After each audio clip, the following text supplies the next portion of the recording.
everyone, my name's Jackie and welcome to my YouTube channel. Today I'm going to teach you how to paint this realistic eye with oil paints in 18 minutes. You can do this even if you're an absolute beginner to drawing and oil paints. It will take a lot of practice obviously, but I'm going to go through all the materials you need, how to prime your canvas, how to draw your reference picture, how to analyze and mix the colors from the picture, and finally a step-by-step on how to paint the actual eye. I've included timestamps for each step, but I would highly recommend you to watch all the steps because I go through everything I wish I knew as a beginner. I also included all the links for where I got the materials and the reference picture in the description down below so it's easier for you.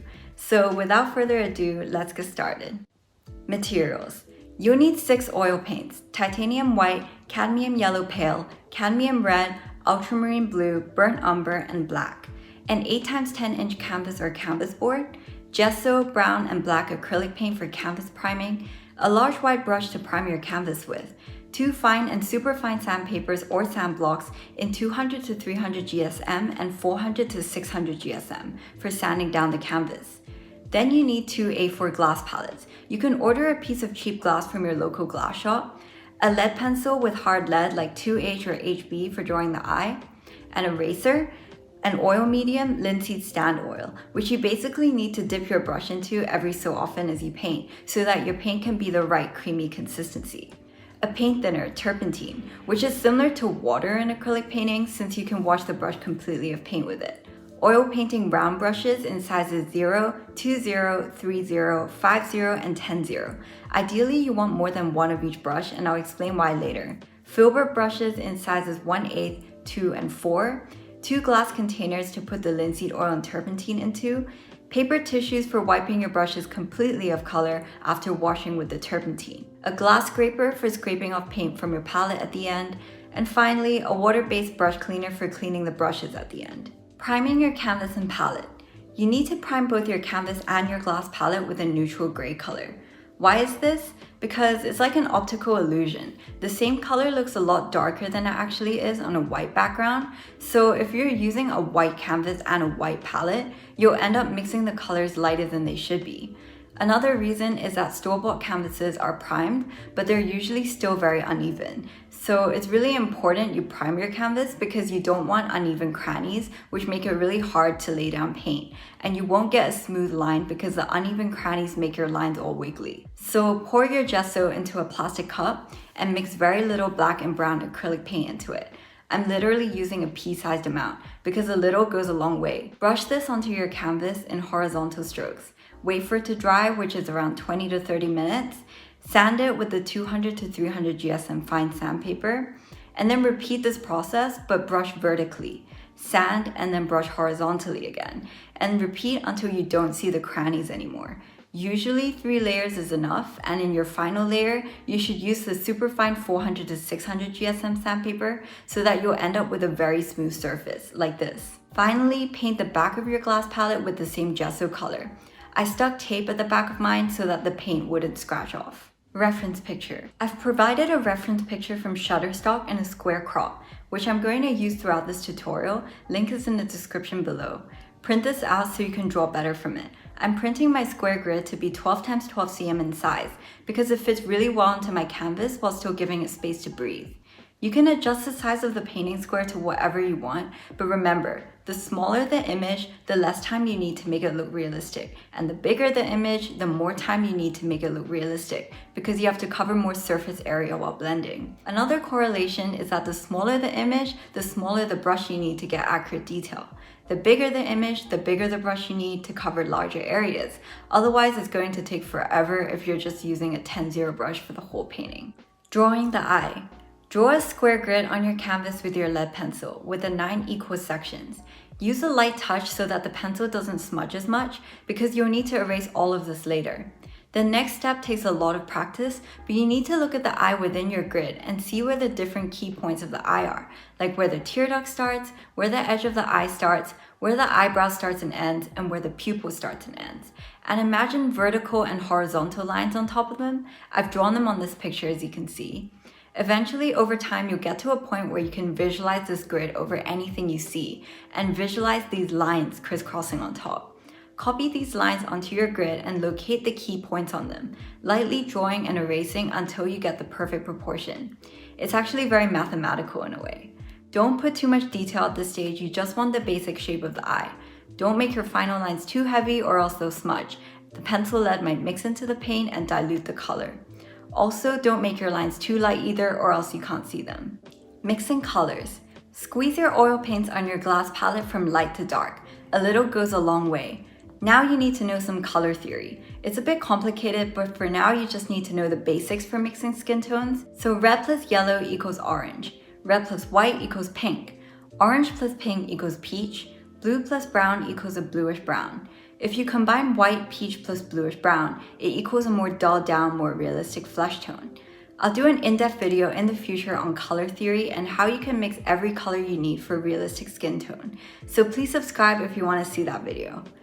Now pull up your reference picture on your computer, and when you zoom into it, you'll see in the pixels that it's not solely comprised of peach, blue, black, and white tones. There's actually a lot more subtle colors like reds, greens, yellows, blues, purples, tinted with the main peach color, since the hues of your blood can be seen under your skin. Some basic anatomy. Sorry, I'm not a med student, but essentially, your skull protrudes in some areas, like the brow bone and edge of your eye and cheek. So this is why this area is lighter and highlighted, because it catches more sunlight. And the dips above your eyelid and under your eyeshadow cause a shadow because they recede inwards. And it's the same with the eyeball, it's not just a flat surface. It protrudes in the middle and recedes at the edges. So naturally, the edges will be darker. And with that in mind, use the color picker tool on Illustrator or any color picker website to identify 6 main colors on the picture. Here are the swatches I found. I see 3 darker shades, the color of the eyebrow, the upper eyelid shadow, the mid-tone eyelid color, and 3 lighter shades, the lower eyelid shadow, the overall skin tone, which I'm going to call the baseline skin color, and the eyelid highlight. These 6 colors are actually different hues of peach, each gearing towards a redder or a blue hue. You're probably like, what? They all look warm to me, but actually, the eyelid highlight color, the mid-tone eyelid color, as well as the eyebrow color are more dulled compared to the other 3 warm shades, and that's how I know there's more of a bluish purplish hue to them. So by mixing these 6 varied main colors to begin with, you save a lot of time later on because you don't have to keep mixing the same similar colors again and again from scratch from the 6 primary colors. But you also can't just rely on these 6 premixed colors for the entirety of your painting. You need to constantly mix slight hints of red, yellow, blue, brown, etc. to these 6 premixed colors to really make the skin look realistic with depth. For the iris, you also need to mix colors for that. I see a bluish black, a lighter bluish yellow, and a lighter hazel greenish color. Then print these colors or have it on your screen as you paint, so you have it as a reference. I've provided the same Illustrator reference I made for you guys in the description below. Now for the hardest bit, which is mixing these 6 colors. Take your palette knife and start with the overall baseline skin color because you need the most of that. If you look at the whole picture, that's the main color that you see. You need a lot of white and you need to add a bit of yellow and red, which creates that peach tone you want. But this is too bright, so you need to add very little brown and blue, which dulls the color. Keep adding white and more of the same ratio of these colors to build up the amount of paint you have. And then you want to collect some of the final color off your palette knife and put it on your second palette cleanly. Next, I'm mixing my other colors using the remaining baseline color on your palette knife.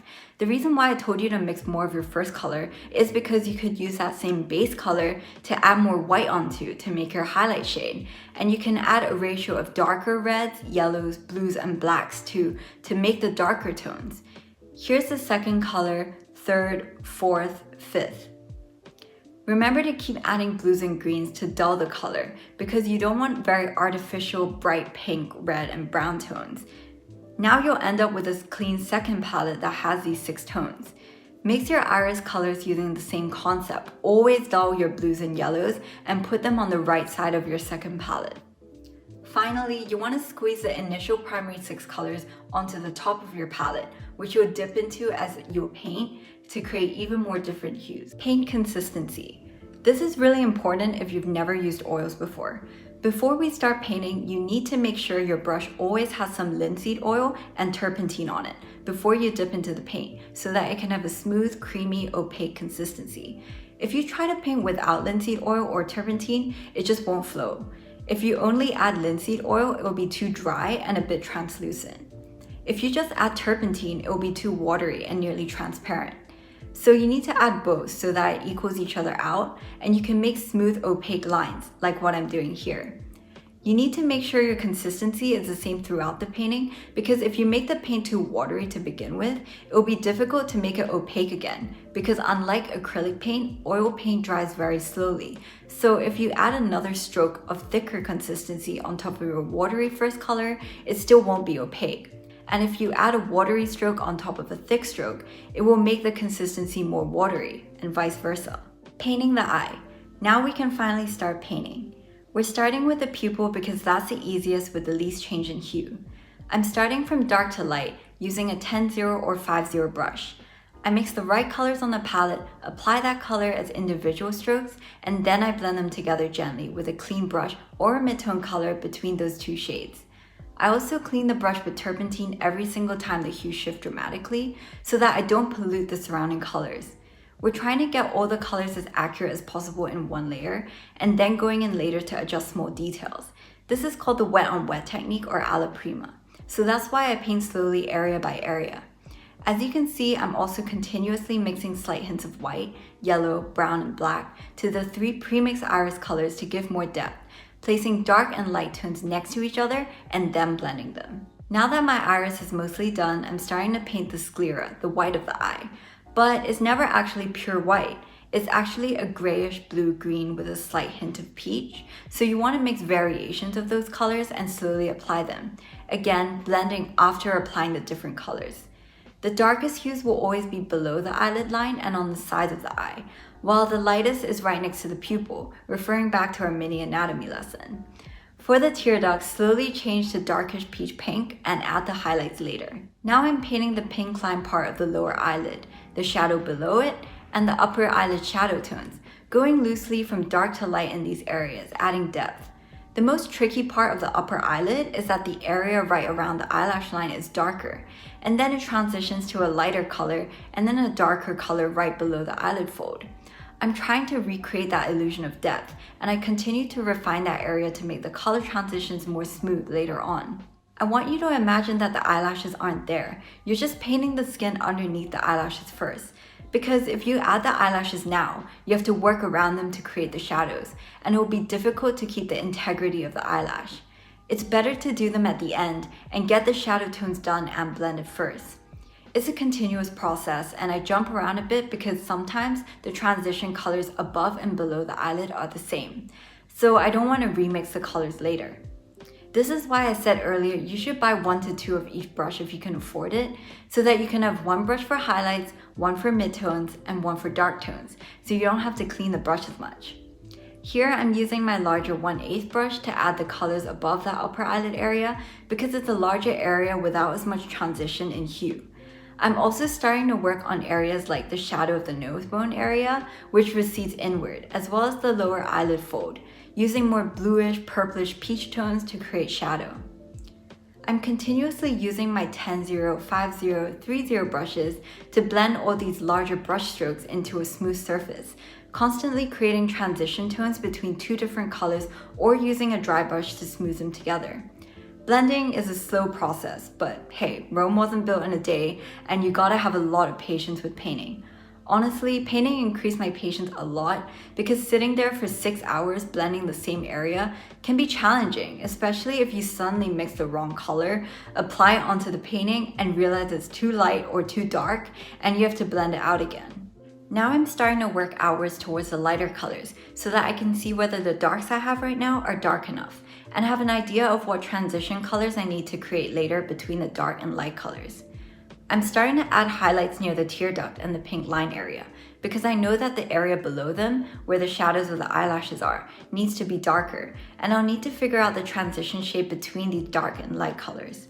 At this point, I'm realizing the shadows need to be slightly darker, so you want to add a small amount of darker color on top and then blend. Also, I'm starting to add more shadow to the sclera area under the eyelid and closer to the tear duct. Ideally, you want to get the darker color right on the first go, but sometimes it's hard because of the canvas contrast issue that I mentioned earlier. When you first put dark colors down, it looks darker than it actually is. I'm also adding shadows above the pink line area too, because the eyeball starts to protrude inward there, but also making sure that the transition between them is smooth, so that it's not just one line. I'm adding a contrast by adding bolder, lighter highlights to the upper eyelid area, and then blending them out again with the existing colors. The key to refining details and how to adjust tones to be lighter on top of a darker layer is that you need to go in with a little amount of a much lighter color than you want to end up with, so that when you blend them out, the light and dark neutralize each other. That's why here I'm going in with near white for the highlights and blending them out. Now with my 0 and 2 filbert brushes, I'm starting to work outwards towards the brow bone, adding to the eyebrow as well. You want to add an initial brown layer first and add the lighter colors surrounding the brow so you can figure out the transition shades later.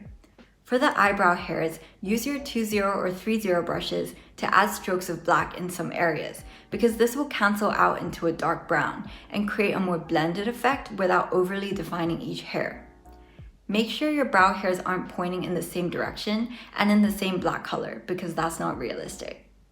And same goes for the eyelashes. The key to making the eyelashes look sharp on top of a wet layer is to dip a clean brush into a very small amount of black. Apply them with the gentlest touch, making sure they're all going in different directions, because a common mistake is to make them all point outwards to one side without curling inward or pointing in a different direction. The upper eyelashes extend past the side of the eye, so I'm making sure that that direction is mostly accurate. Then working slowly on each individual lash and adding more volume. Now I'm going back to the brow, using my larger brushes to create the overall shape first and then blending it in with a lighter skin tone around it, adding darker black hairs to the middle, blending those in slightly. I'm also adding hints of lighter highlights in some areas and blending them out because there's still skin showing through under the hairs. Then I'm adding final touches going back to the eye, under eye area to blend paint brush strokes, defining the last highlights and shadows I see. There's still lots you could add to make it more realistic, but at some point you gotta just stop and just be proud of what you've done. It's a painting, it doesn't need to be a photograph, and it's your interpretation of it really. And I do still like seeing visible brush strokes, that's why I'm leaving the background mostly empty and I'm not filling it in so that it looks finished and unfinished in a way. And there you have it. But wait, don't click away yet because we're not done. Remember to clean all your brushes right away by dipping into turpentine and then massaging them with the water-based brush cleaner. Otherwise, your brushes will harden and split very quickly. Make sure to scrape off all the paint from your palette at the end with your scraper so that it's all nice and clean for your next painting. Hopefully this video has been helpful to you guys. If you like this video, please like, subscribe, comment down below what other tutorials you want to see. There's still a lot of other tips I could give you, but I couldn't fit it all into this video. I'm planning to do a lot more painting videos and tutorials though, so hope you have a good day and thank you for watching.